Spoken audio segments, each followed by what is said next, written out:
Adam McKay's latest project, Winning Time: The Rise of the Lakers Dynasty, is a quasi-historical retelling of the very eventful 1980s Los Angeles Lakers season, based on a book by famous sports writer Jeff Perlman. However, that little distinguisher, that little prefix, quasi, seems to be pissing a lot of people off, particularly in the Los Angeles Lakers organization, who feel like they have been represented inaccurately. And that got me thinking, what are the ethics in relation to biopics these days? What should you be allowed to do? But first, let me just say, as someone who wasn't getting defamed on a weekly basis as a borderline meme, I thought this show was an absolute slam dunk.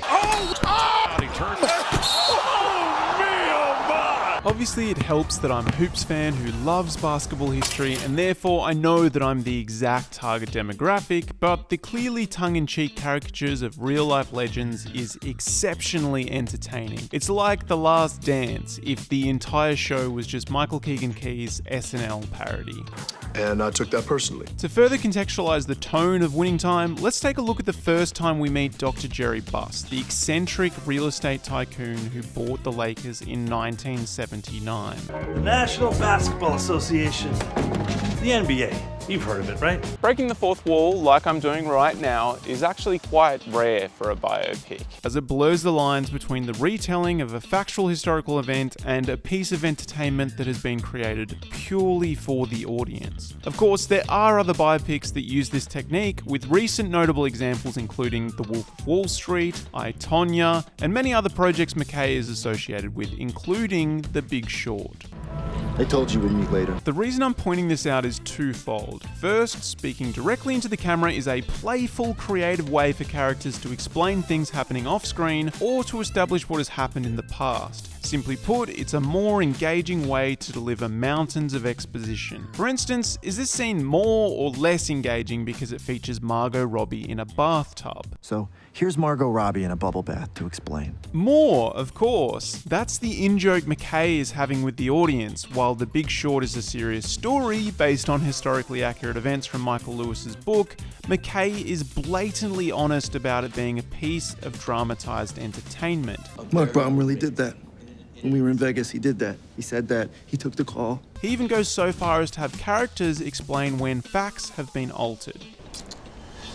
Okay, so this part isn't totally accurate. Because of this transparent honesty, I believe The Big Short can be categorized as an ethical historical dramatization, which leads us to point number 2. Because biopics are often dramatized to some degree, some filmmakers believe this gives them the right to alter facts substantially without telling the audience, passing off the real truth as something completely different. This is where we get into dangerous territory, as it's these liberal alterations that lead to defamation lawsuits and angry backlash. For instance, remember 2012's Argo, that crazy story about the 6 embassy staff who were smuggled out of Iran by pretending that they were scouting locations for a science fiction movie? If I'm doing a fake movie, it's going to be a fake hit.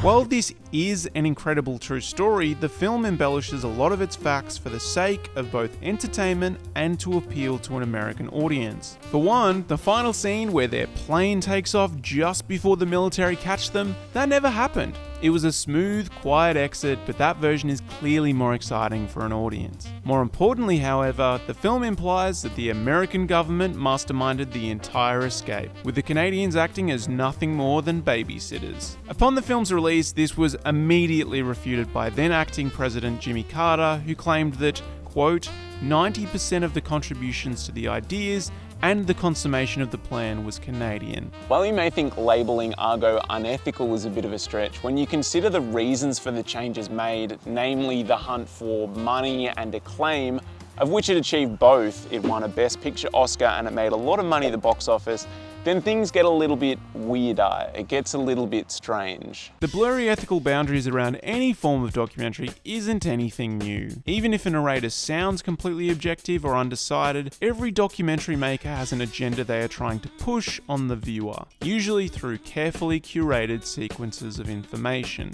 Even nice, lovely old David Attenborough has an agenda.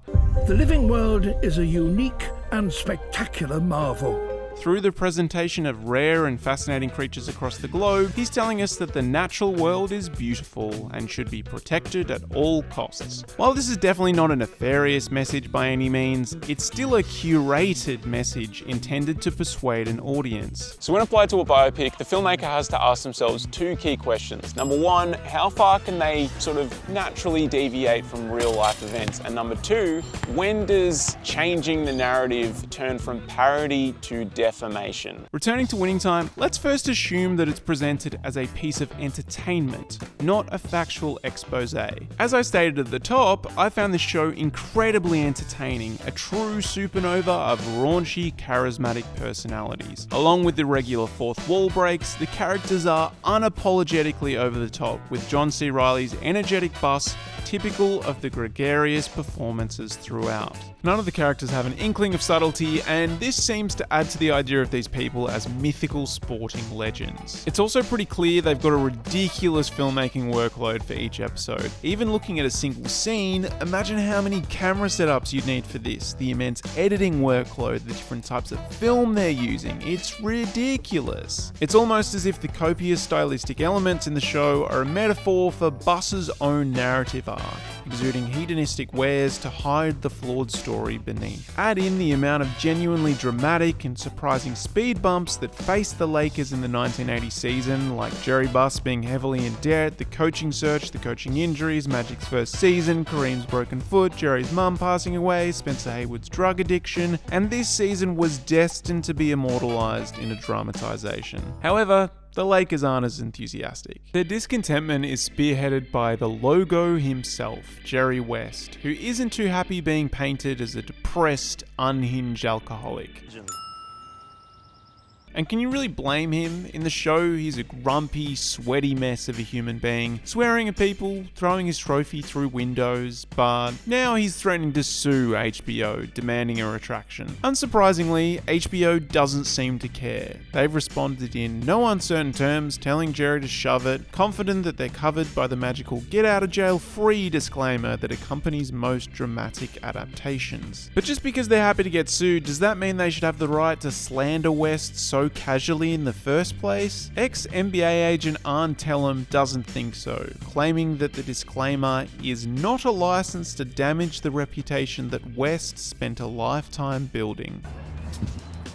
Now, I'm not a lawyer, so I can't speak to the intricacies of defamation law, but a lot of media defamation cases boil down to the idea of accurate representation, with people claiming that they've been unfairly portrayed. And then when you start talking about someone's character being defamed, as in that intangible, immeasurable thing that makes every single one of us a unique individual, then it starts getting ridiculously subjective. For instance, if there's someone who is portrayed by an actor that's slightly fatter than them, how do you define or measure the unfairness in that instance? Especially when you consider that artistic pursuits are allowed some sort of artistic freedom. Arn goes on to state that West, the boozy, psychotic maniac from the show, was a health nut who always shied away from alcohol, also claiming that he never once lost his temper, which, alright, Arn, let's ease up on the absolutes. In order to avoid this legal minefield, most production companies just say fuck it and include the subject of the piece as an executive producer or bring them on as a consultant.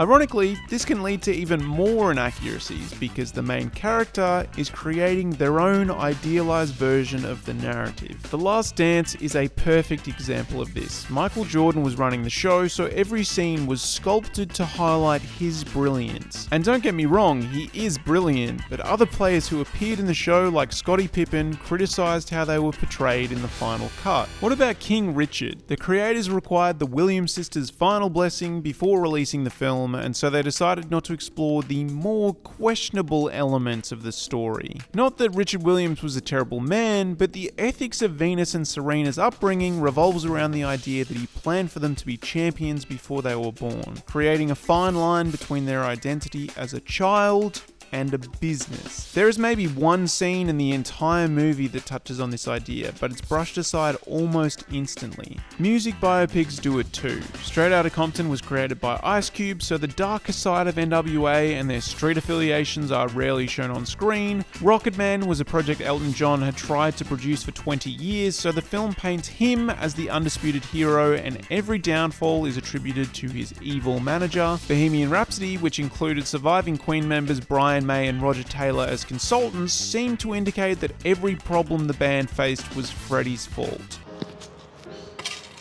As you might have guessed, Winning Time didn't bring anyone on as a consultant. Jerry West wasn't consulted about the production of this show, Magic Johnson wasn't allowed to give notes on the script, Kareem Abdul-Jabbar wasn't an executive producer. The showrunners and HBO instead chose to prioritize creative control over real-life niceties, and so had the freedom to dramatize the characters to the nines, creating a zany alternate universe littered with untruths. However, as with any argument, the need for the slighted party, in this case the Lakers, to be right often leads to them trying to undermine the other party's position with irrational logic. The biggest culprit here is Kareem Abdul-Jabbar, who described the show as dreary and dull, with characters that are crude stick figure representations that resemble real people. And I've got to call bullshit on the dreary and dull thing. Offensive? Yes. Inaccurate? Definitely. But boring? No frickin' way. This is one of the most engaging, dynamic pieces of TV I've seen, a true production masterclass. Covering 110 games of basketball and introducing roughly 10 main characters in 9 hours, this show has got to keep moving, and Hank Corwin's incredible staccato editing style keeps you on your toes throughout. Some people hate his work, but oh my lord, I love the chaotic sequence of his incoherent cuts. It's just so energetic and vibrant, frickin' love it. If this is considered boring, I'll happily watch the most boring media ever made for the rest of my life. As a closing statement, it's worth pointing out the crazy coincidence that a Magic Johnson documentary called They Call Me Magic was released at exactly the same time as Winning Time. However, this did include interviews and chats with people from the Lakers organization, with Magic Johnson claiming that this was the real truth. Winning Time is not even close to They Call Me Magic, because